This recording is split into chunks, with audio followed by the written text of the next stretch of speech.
Since the beginning of our existence, man has been decorating his instruments of war.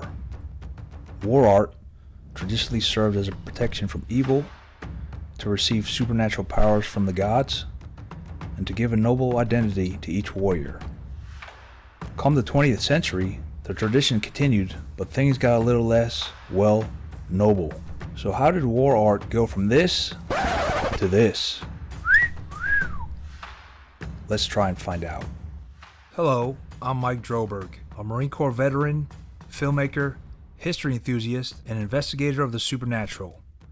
And we will answer these questions on today's episode of Forgotten History.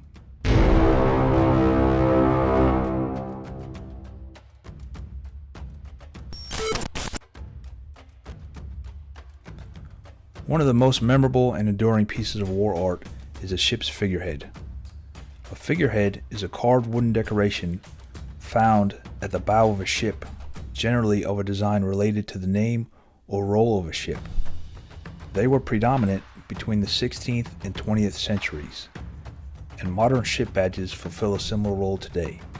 Early ships often had some form of ornamentation, such as eyes painted on the bows of Greek and Phoenician galleys, and the Roman practice of putting carvings of their deities on the bows of their galleys. Also, the menacing appearance of toothy, bug-eyed figureheads on Viking ships served as a function to ward off evil spirits.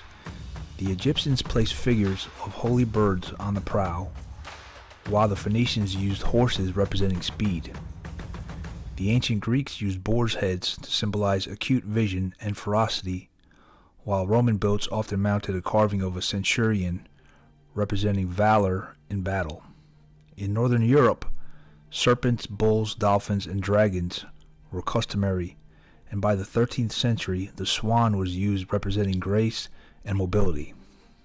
The general practice of actual figureheads was introduced with the galleons of the 16th century, as figureheads as such could not come to be until ships had an actual stemhead structure on which to place it. During the period from the 17th and 18th centuries, the carved subjects of figureheads varied, from representations of saints to patriotic emblems such as unicorns or lions, popular on English ships. When the ship was named after a royal or naval person, the head and bust of the individual might be shown. As with stern ornamentation, the purpose of a figurehead was often to indicate the name of a ship in a non-literate society, and always, in the case of naval ships, to demonstrate the wealth and might of the owner. A large figurehead, being carved from massive wood and perched on the very foremost tip of the hull, adversely affected the sailing qualities of the ship.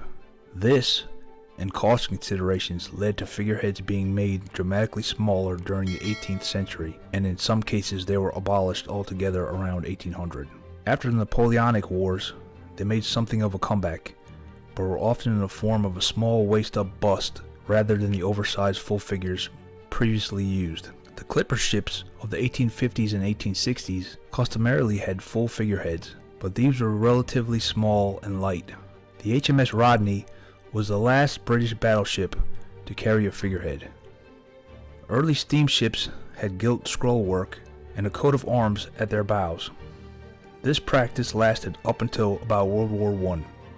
The 1910 German liner SS Imperator originally sported a large bronze figurehead of an eagle, the imperial German symbol, standing on a globe.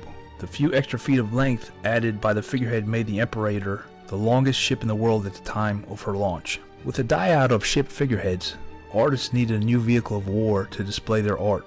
Thus came the airplane. The first recording of nose art was on an Italian flying boat, circa 1913.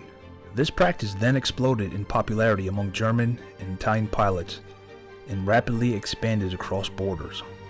When nose art began to take off, fearsome mouths were painted at the base of the propeller, almost resembling a jagged shark's mouth. Surely this would help keep the enemy stunned from afar. Within time, other famous art became popularized, such as the kicking mule or the flying tiger. However, the sexual aspect of it became more widespread as pin-up girl posters became more popular in the military. Female pin-up art dominated World War II nose art, seeing its golden age through the Korean War, tolerated by the Army Air Force officials to help boost the morale of the fighting soldiers in stressful wars with high probabilities of death.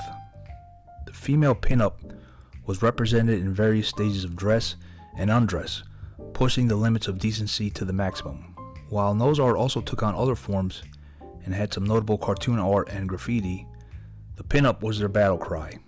The more imaginative, provocative, and even offensive, the more it reflected the soldiers' wild abandon to intimidate and tease the enemy. Lastly, the unique flying girls also help provide each plane with its own personality and hopefully with a bit of good luck. Often these young ladies were the girlfriends and wives back home as the men dreamed of leaving combat and returning. Having a picture of their beloved on the aircraft gave them a boost of morale. Most of the images were copied from Esquire magazine, which at the time included the gatefold, today known as Pinup Girl, centerfold, and other magazines. Amateur and professional artists would recreate these pinup girls on the fuselage or the nose area of the aircraft. They made the aircrafts easier to identify than using just serial numbers, so when you saw In the Mood returning from a bombing run, you would immediately know your buddies had made it back safely. So what are your thoughts on pinup art? Let us know in the comments below.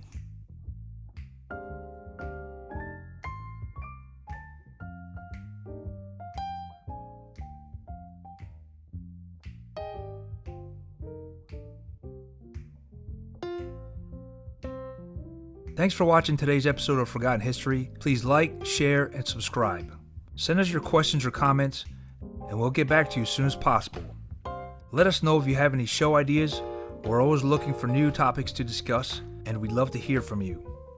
Thanks again. Until next time.